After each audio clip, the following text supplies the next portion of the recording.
నేను మీ fertility specialist రాణి ఐశ్వర్య.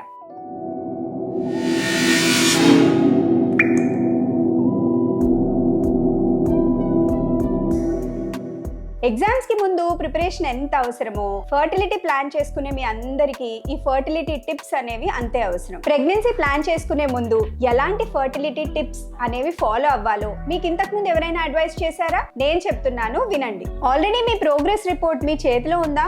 అన్ని సున్నాలేనా? అక్కడ జీరో నుంచి హీరోకి ఎలా అవ్వాలి అని మీరు ఆలోచిస్తున్నారా? అయితే నేను చెప్పే ఫ్యూచర్ ఫర్టిలిటీ టిప్స్ అనేవి ఫాలో అయిపోండి. Zero to hero. Me laptop లో వైరస్ ని ఎలిమినేట్ చేయడానికి యాంటీవైరస్ సాఫ్ట్వేర్ ని అప్డేట్ చేస్తున్నారు కదా, అలాగే మీ బాడీలో లో ఫర్టిలిటీకి కారణమైన టాక్సిన్స్ ని ఎలిమినేట్ చేయడానికి, అప్డేట్ చేసుకోవడానికి ఎవ్రీ వీక్ నేను మీ ముందుకు వస్తాను విత్ డిఫరెంట్ ఛాలెంజెస్. ఆ ఛాలెంజెస్ ని టేకప్ చేయండి అండ్ అడాప్ట్ అవ్వండి అండ్ మీ ఫర్టిలిటీ ఇష్యూస్ ని సాల్వ్ చేసుకోండి. ఈ ఫర్టిలిటీ ఛాలెంజెస్ ని టేకప్ చేసే వాళ్ళందరూ కొన్ని ప్రీ రిక్విజిట్స్ అనేవి నేను చెప్తాను, అవి ఖచ్చితంగా ఫాలో అవ్వాలి. First the no smoking, no alcohol and no to drugs. అలాగే sugar and processed food, junk food అనేవి తినడం ఆపేసేయండి ఇప్పుడే. నెక్స్ట్ మీరు చేయాల్సిన మోస్ట్ ఇంపార్టెంట్ థింగ్ ఏంటంటే, మీరు మీ దగ్గరలో ఉన్న ఫర్టిలిటీ హాస్పిటల్ కి వెళ్ళి మీ సిమెన్ అనాలిసిస్ ని ఇవ్వడం, అంటే మీ వీర్యాన్ని పరీక్షకి ఇవ్వడం అన్నమాట.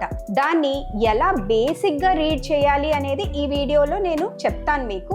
బట్ దగ్గరలో అంటే గుంటూరు, విజయవాడ అండ్ మంగళగిరి దగ్గరలో ఉన్న వాళ్ళు ఎవరైనా కావాలి అంటే నా సెంటర్ కి విజిట్ చేసి ఫ్రీ సిమెన్ అనాలిసిస్ అనేది చేయించుకోండి for first 15 members only. Clinic address అనేది నేను కింద డిస్క్రిప్షన్ లో పెడతాను, సో దాన్ని ఫాలో అయిపోయి సెంటర్ కి వచ్చేసి ఈ ఆఫర్ ని అవైల్ చేసుకోండి. మీరు ఆఫర్ అవైల్ చేసుకోవాలి అంటే అక్కడ రిసెప్షన్ కి వచ్చి ఈ వీడియోని చూపించి కింద కామెంట్ సెక్షన్ లో మీరు రాసిన కామెంట్ ఒకటి చూపించండి. And Facebook, Insta and YouTube లో ఫాలోవర్స్ అందరూ ఈ ఆఫర్ ని అవైల్ చేసుకోవచ్చు. సీమెన్ అనాలిసిస్ కి వచ్చే ముందు అసలు బ్రేక్ఫాస్ట్ అండ్ లంచ్ తినచ్చా తినకూడదా అని చాలా మంది క్వశ్చన్ అడుగుతూ ఉంటారు. హ్యాపీగా మీరు రోజు తినే బ్రేక్ఫాస్ట్, లంచ్ అది ఏ టైం అయితే అది ఆ టైంలో ఆ ఫుడ్ అనేది తీసుకొని తినేసి రండి. అండ్ డెఫినెట్లీ ముందు రోజు 8 hours ఆఫ్ మినిమం స్లీప్ ఉండేలాగా చూసుకోండి. సో WHO ప్రకారం సీమెన్ అనాలిసిస్ ని రీడ్ చేయడం ఎలాగా అనేది నేను మీకు ఇప్పుడు బేసిక్ గా కొన్ని చెప్తాను. ఫస్ట్ ది కౌంట్ అన్నమాట. సో సీమెన్ అనాలిసిస్ లో ఫస్ట్ మీరు కౌంట్ చూసుకుంటే 16 మిలియన్ పర్ ml అనేది దానికంటే ఎక్కువ ఉండాలి మినిమం, అది మినిమం కాన్సన్ట్రేషన్ అన్నమాట. దాని తర్వాత మనం చూసుకునేది మోటిలిటీ, అంటే స్పర్మ్ అనేది కదలికలు ఉండాలి. ఆ కదలికలు అనేవి డిఫరెంట్ టైప్స్ ఆఫ్ మూవ్మెంట్స్ అనేవి ఉంటాయి. సో దాంట్లో ర్యాపిడ్ ప్రోగ్రెసివ్ అంటే ఫాస్ట్ గా మూవ్ అయ్యే స్పర్మ్స్ అనేవి ఉండాలన్నమాట. సో అందులో slow progressive and no motility కూడా ఉంటాయి. స్లో ప్రోగ్రెసివ్ అంటే ముందుకి జరుగుతున్నాయి కానీ చాలా స్లోగా మూవ్ అవుతున్నాయి అన్నమాట.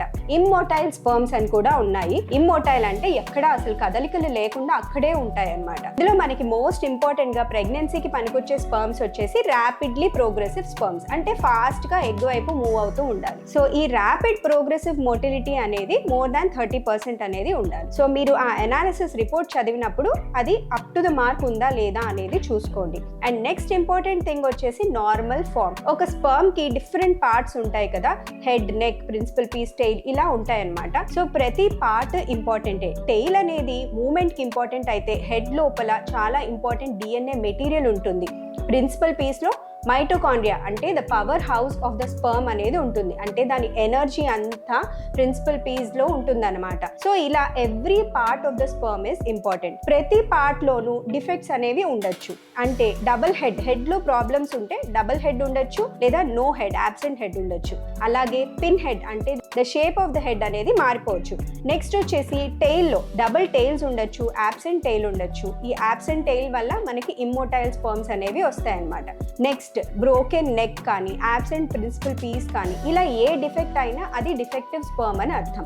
సో 100 స్పర్మ్స్ చూసుకుంటే మనకి 4 స్పర్మ్స్ అట్లీస్ట్ నార్మల్ గా ఉండాలి. ఆ 4 స్పర్మ్స్ కంటే ఎక్కువ నార్మల్ పర్సెంటేజ్ ఉందా లేదా అన్నది చూసుకోండి. ఈ రిపోర్ట్ లో కొన్ని రిపోర్ట్స్ లో వాళ్ళు మల్టిపుల్ డిఫెక్ట్స్ అని ఇస్తారు, అంటే ఒక స్పర్మ్ చూస్తే ఫస్ట్ హెడ్ లో డిఫెక్ట్ ఉంటుంది, టెయిల్ లో డిఫెక్ట్ ఉంటుంది, బ్రోకెన్ నెక్ ఉంటుంది. సో ఇలాంటి స్పర్మ్స్ మనకి ప్రెగ్నెన్సీకి మంచివి కాదనమాట. సో ఇలా మీ సీమెన్ అనాలిసిస్ ని మీరు రీడ్ చేయండి. దాని తర్వాత ఈ ఫర్టిలిటీ ఛాలెంజెస్ అనేది టేకప్ చేసుకుని నేను చెప్పిన టైంలో మళ్ళీ రిపీట్ చేసుకోండి.